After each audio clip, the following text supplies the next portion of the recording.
têm origens diferentes, tá certo? Mas convivem entre si, se respeitam, se amam e estão compartilhando uma história. Preocupam-se entre si, ajudam-se entre si, se socorrem entre si. Muitas das vezes as pessoas contam de uma forma muito mais confiante numa pessoa com quem ela tem um vínculo de fé do que muitas das vezes alguém que tem apenas um vínculo de parentesco, mas não tem nenhum tipo de afinidade maior. Então isso é interessante, isso acontece e nós temos constantemente visto este fenômeno, o fenômeno da comunhão e a formação da comunidade religiosa, né? Como ela de fato estabelece, né, um vínculo extremamente forte.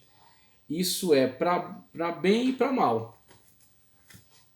É para bem quando de fato estão vivendo a sua fé de uma forma lúcida, quando estão em contato com Deus verdadeiro, tá certo? Vivendo uma fé verdadeira, e quando estão vivendo isso de uma forma inteligente, de uma forma consciente. Porque infelizmente existem muitos que estão vivendo essa comunhão, dentro dessa comunidade, mas na verdade de uma maneira completamente distorcida, vivendo isso dentro de um ambiente de coerção, um ambiente de manipulação, um ambiente de pressão. E isso tem levado pessoas à destruição. Nós temos visto aí diversas seitas heréticas que levam pessoas à destruição devido às manipulações que têm engendrado. Então, alguns líderes que são carismáticos, que exercem um magnetismo sobre as outras pessoas e sabedores disso, muitas das vezes são pessoas que têm de fato a intencionalidade de distorcer a realidade ao seu favor e assim manipular pessoas por diversas estratégias, seja pelo medo, seja pela sedução, tá certo? Seja pelas promessas que faz, ou por toda uma mística com a qual se revestiram, de que são profetas, de que fazem revelações, de que trazem curas espirituais. Então se revestem de uma mística para serem atrativos dessas pessoas, e quando essas pessoas forem atraídas a ele, ele abusará delas. Ele disporá delas da maneira que bem entender. Então temos aí um grave risco de pessoas que estão inseridas numa comunidade, mas perderam o controle, perderam a consciência, perderam a análise sobre aquilo que estão fazendo.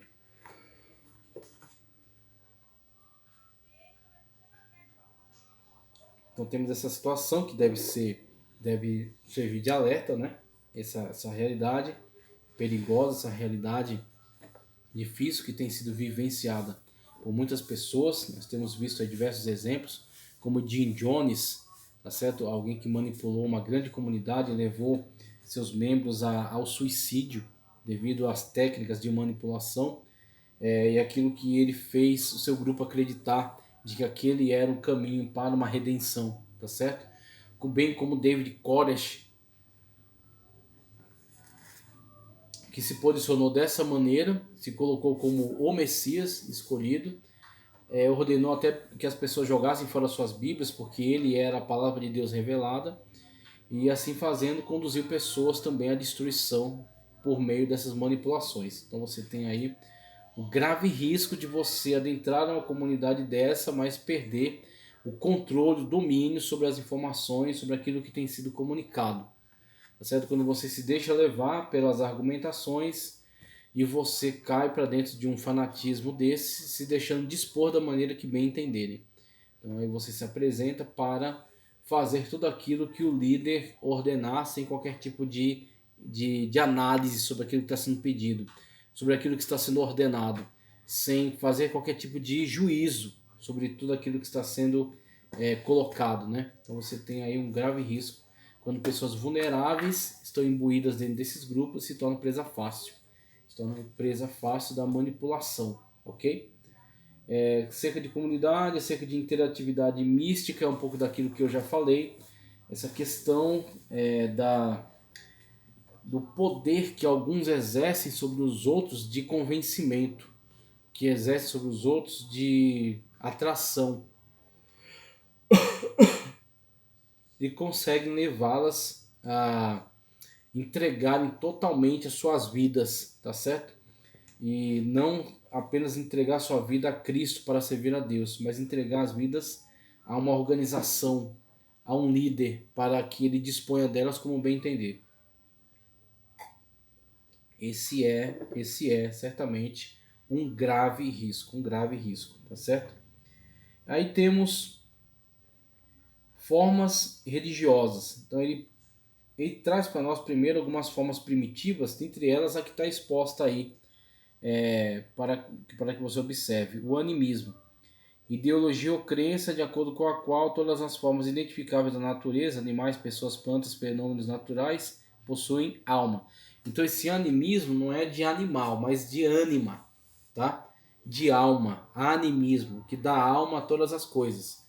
E dentro dessa perspectiva do animismo, que é uma perspectiva de religiosidade bastante primitiva, você tem aquelas expressões místicas, religiosas, por exemplo, dentro do xamanismo, dentro de certas correntes religiosas que são vivenciadas dentro de certos ambientes tribais ou sociedades antigas. Você tem então essa prática do animismo, que é atribuir alma a todas as coisas. Então acredita-se em objetos que sejam detentores de certo poder atrativo, ou poder que venha repelir, ou que venha interferir vibratoriamente no ambiente, tá certo? No clima do ambiente, na sensação que ele exerce sobre as pessoas. Então você tem toda uma atribuição de alma a objetos, uma pedra, que acredita ser uma pedra detentora de determinado poder, tá certo? Que vai interferir sobre o corpo, sobre a matéria, ou um rio, ou uma árvore, ou uma montanha, ou um lugar, e por aí vai. Atribui-se então algum tipo de força, de energia a esse objeto, ou a esse lugar, ou a esse animal, e assim você vai estabelecendo com ele um tipo de relacionamento místico. Você acredita que ele seja sagrado. Você acredita que ele não possa ser manipulado de uma forma que venha incorrer em erro em relação a determinada liturgia. Então existe uma forma correta de se lidar com esse objeto. Então tudo isso está ligado a uma forma de animismo, tá certo? A uma forma aí de atribuição de determinada vitalidade, tá certo? De alma a objetos. Então, você tem aí essa prática que é bastante antiga, tá certo? Na humanidade está ligada a essas sociedades mais antigas.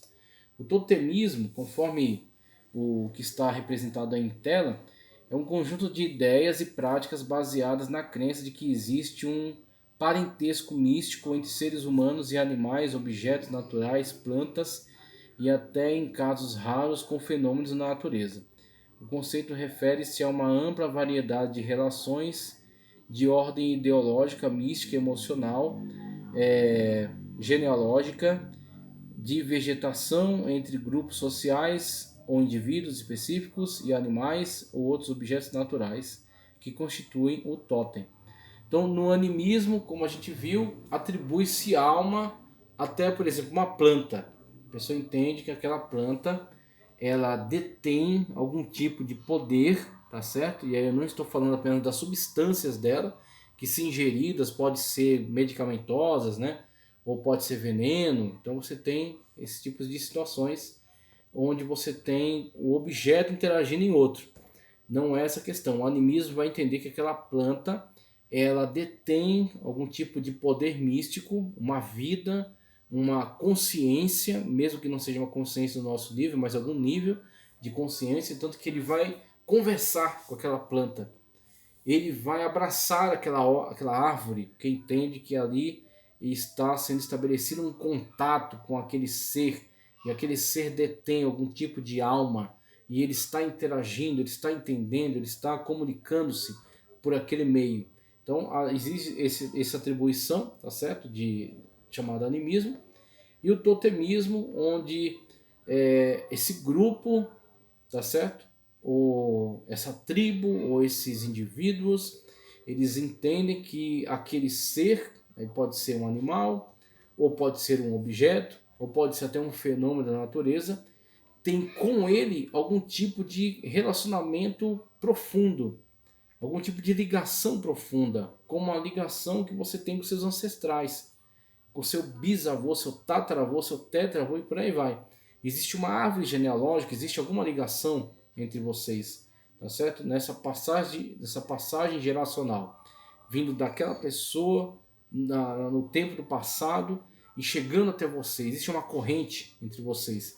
E, na verdade, aquela sociedade que compartilha dessa visão totêmica estabelece isso não somente com seres humanos, seus aparentados, mas até com um objeto, mas até com um animal. Então você tem algumas lendas, alguns mitos que se desenvolverão a partir desse conceito, por exemplo, atribuindo que determinada pessoa ou pessoas, dois irmãos, por exemplo, foram abandonados na floresta e criados por lobos. Você tem aí, por exemplo, Remo e Romo, que se nutriram com leite de uma loba, então puderam aí sobreviver e depois cresceram e se tornaram importantes monarcas, dando início a Roma, ok? Ou outras mitologias, por exemplo, no Egito, você tinha os chamados nomos. O que é um nomo? Nomo é como uma aldeia, um bairro. E para cada nomo você tem um padroeiro, ok? E um padroeiro pode ser um crocodilo. E esse crocodilo é um ser totêmico para eles. Eles entendem que eles têm alguma ligação com aquele ser, que aquele ser é um ancestral deles, tá certo? Então, o crocodilo, de modo geral, ele será absorvido também por aquela sociedade, tanto como objeto totêmico, bem como integrante importante da sua ritualística, onde ele entende que ter a pele, ter as escamas, né, a pele do crocodilo, ter membros dele, ou ter o crocodilo mesmo mumificado, isso comunicará para ele algum tipo de poder, de energia, de autoridade, de acesso ao mundo espiritual, tá certo? De habilidade com o mundo espiritual, de domínio sobre esse mundo metafísico, tá?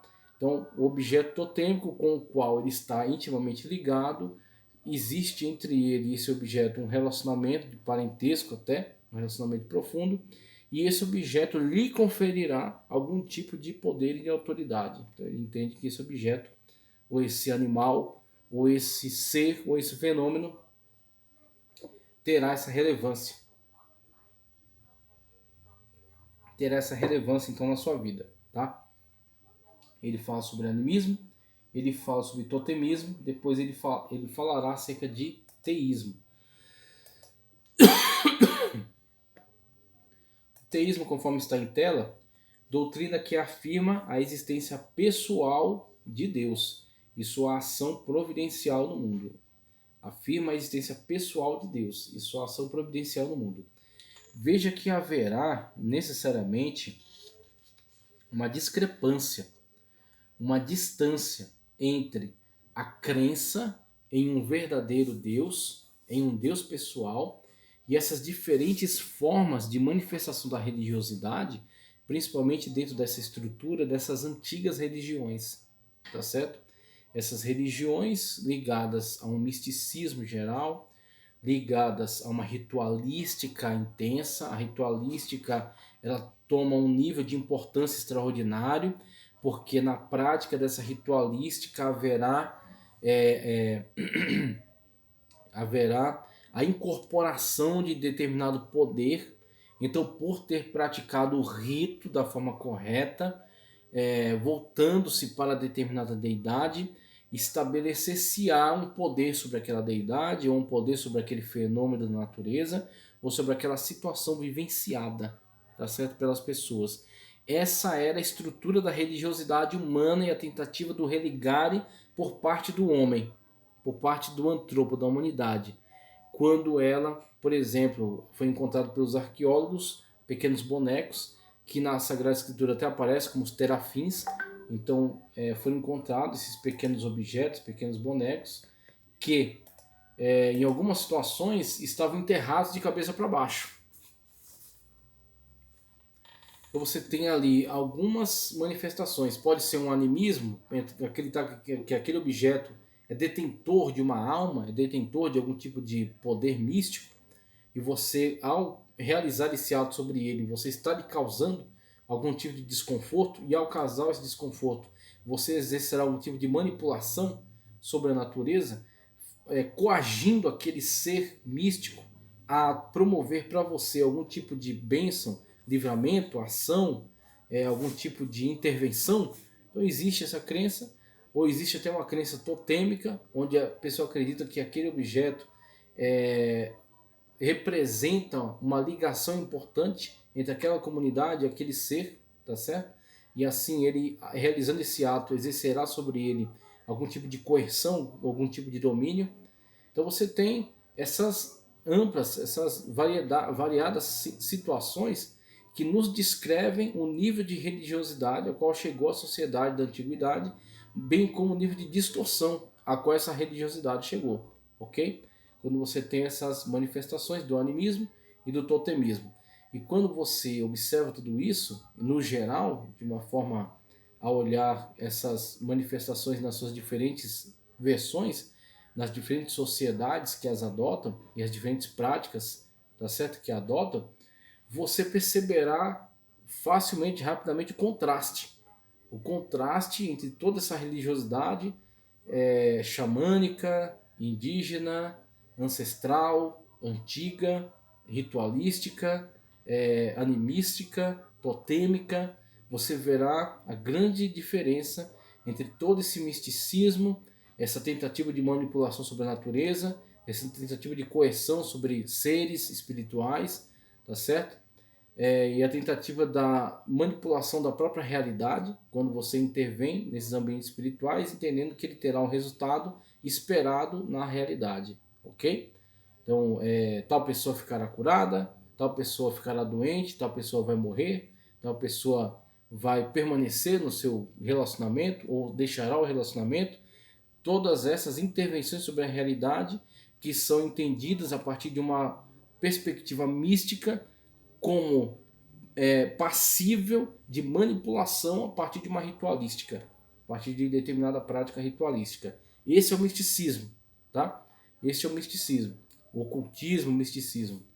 E aí toda essa gama, tá certo, de manifestações religiosas espalhadas ao longo de todo o mundo e levando sociedades inteiras à destruição pelo engano, pela mentira, tá certo, pela manipulação, todas elas são contrastadas com a expressão da fé, da religiosidade, por meio da perspectiva do teísmo de teós, tá? E esse teós, esse teísmo, ele será expressado aqui como uma doutrina que afirma a existência pessoal de Deus e sua ação providencial sobre o mundo.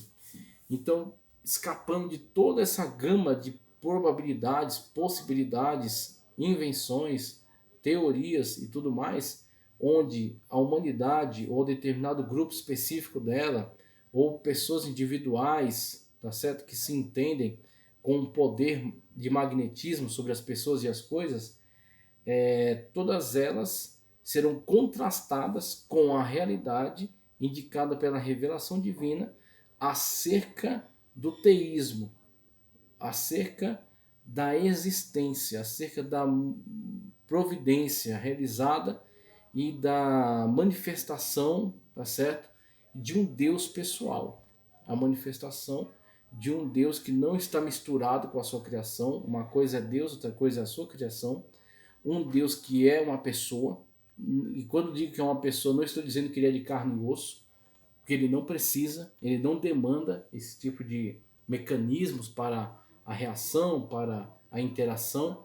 Não precisa de um braço, não precisa de uma perna, não precisa de um olho, não precisa de um corpo, não precisa de nenhum desses elementos que são típicos para aqueles que estão presos dentro do tempo e do espaço. Estão ligados ao âmbito material, ok? Então, Deus é este ser pessoal, sem necessitar de corpo, uma vez que é espírito, ok?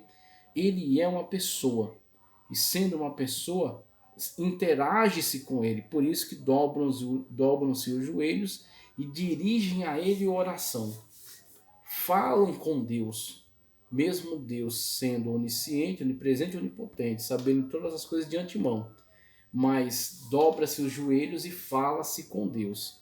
externa-se para Deus as suas necessidades, anseios, arrependimentos, alegrias, projetos, perspectivas, sonhos, externa-se para Deus tudo isso, porque entende-se que Ele é alguém, que Ele é uma pessoa, que Ele está, tá certo? Em um lugar, e ao mesmo tempo que Ele está em um lugar, a sua presença não é contida em um determinado lugar, porque Ele é onipresente, a sua presença pode ser sentida por qualquer pessoa em qualquer lugar, desde que entre em comunhão com Ele, que é uma pessoa, tá certo? Então você tem aí o teísmo e a afirmação que contrasta com toda essa realidade que está ao nosso redor. Deus é uma pessoa, tá certo? E Deus se manifesta por meio da revelação da sua palavra, por exemplo. Se manifesta espiritualmente também. E aquele que se relaciona com Deus tem o pleno conhecimento de que Deus é soberano e nós não. De que Deus é eterno e nós não. De que Deus é todo-poderoso e nós não. Então nós vamos até Deus com um clamor, pedindo por misericórdia, nos posicionando diante de Deus com fé e crendo que Ele intervém, e crendo que Ele opera, que Ele realiza milagres. Mas nós, em hipótese alguma, e quero ressaltar isso aqui neste momento, em hipótese alguma devemos nos iludir com a mentira satânica de que nós exercemos qualquer tipo de coerção. E aí muitos têm errado nisso, entendendo que porque entregou o dízimo, porque realizou uma boa obra, porque se dedica, porque é pontual, porque é constante, pensam que estão adquirindo cumulativamente alguma coisa em relação a Deus ou ao mundo espiritual. E esse erro decorre de um ranço, de um resquício ainda, de uma religiosidade distorcida que está dentro deste ou desta, não entendendo o âmbito da graça, não entendendo o âmbito da graça divina, na qual nós estávamos todos condenados, todos pecadores condenados diante de Deus, tendo uma separação, um abismo que os separava, que distanciava do relacionamento com a majestade divina, tendo sido resgatados pela ação de Cristo Jesus na cruz do Calvário, sendo restabelecidos agora como filhos e filhas de Deus e podendo ir até Deus por meio do caminho vivo, caminho que é Cristo Jesus, dialogando diretamente com a divindade, sentindo a sua presença maravilhosa, sendo renovado pela sua presença extraordinária, tá certo?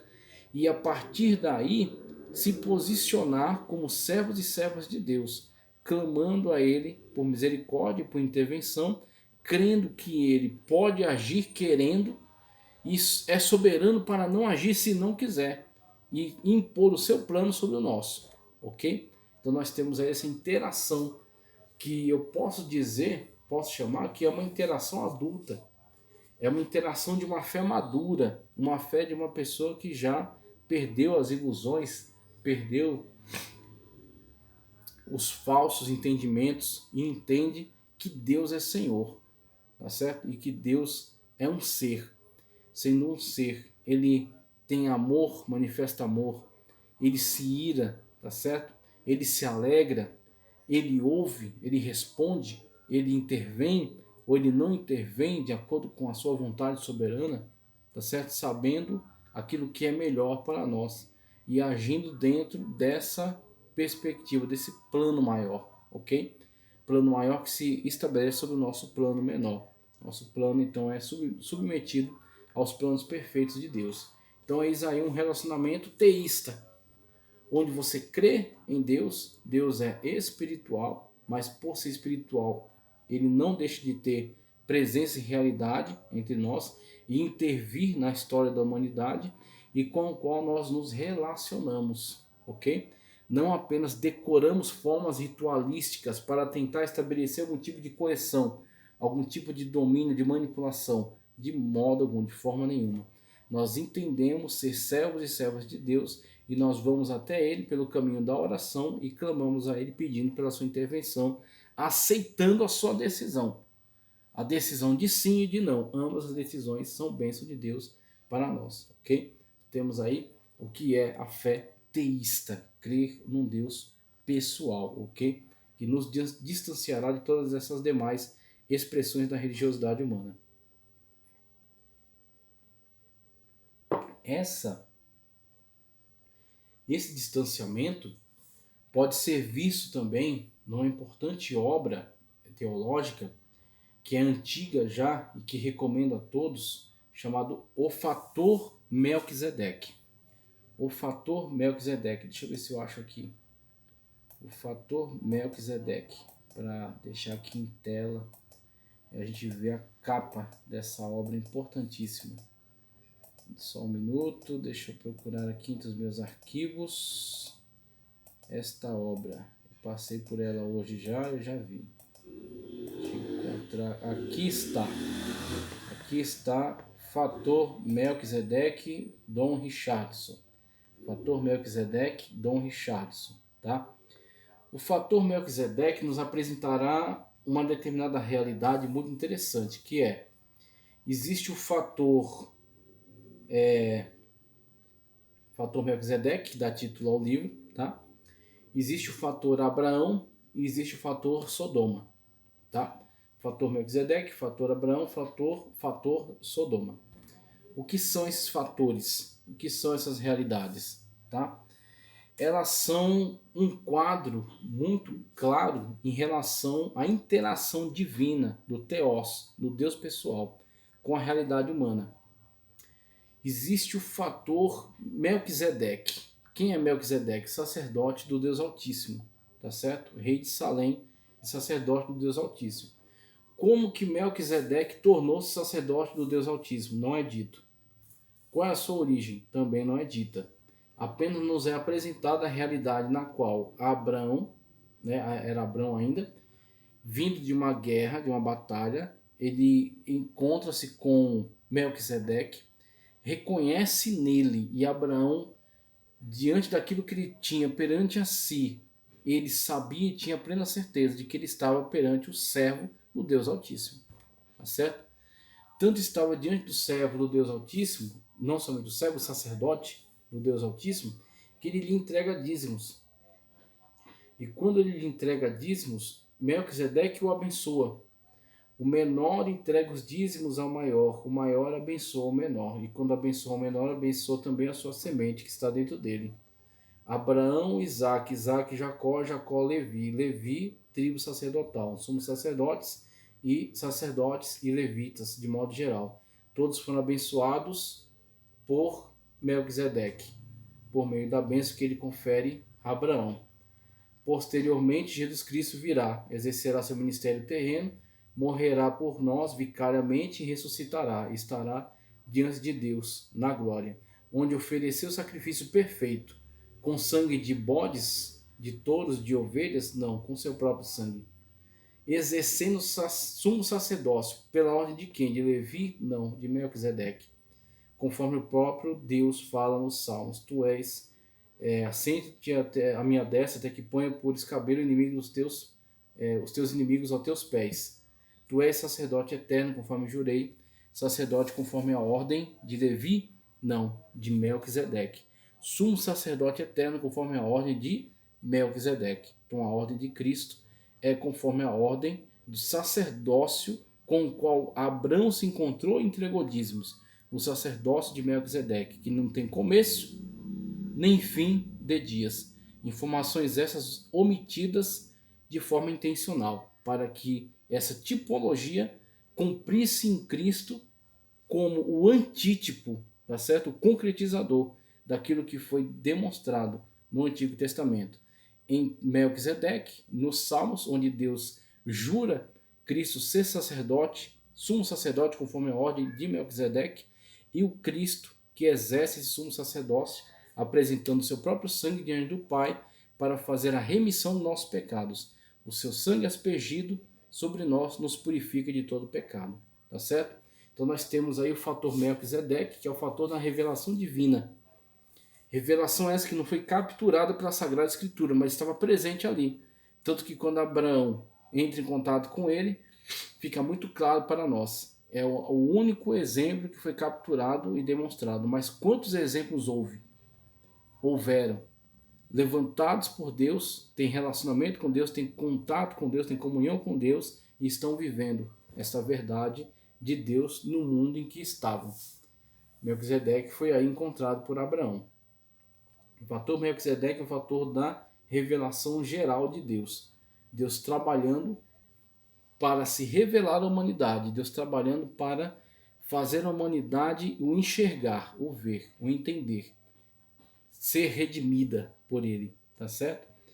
O fator Melquisedeque é o fator geral da revelação divina, enquanto o fator Abraão é o fator específico da revelação divina.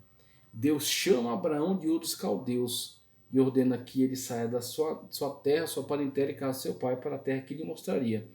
Abraão peregrinou pela terra, erguendo altares, adorando ao El Shaddai, ao Deus que o chamou, tá certo?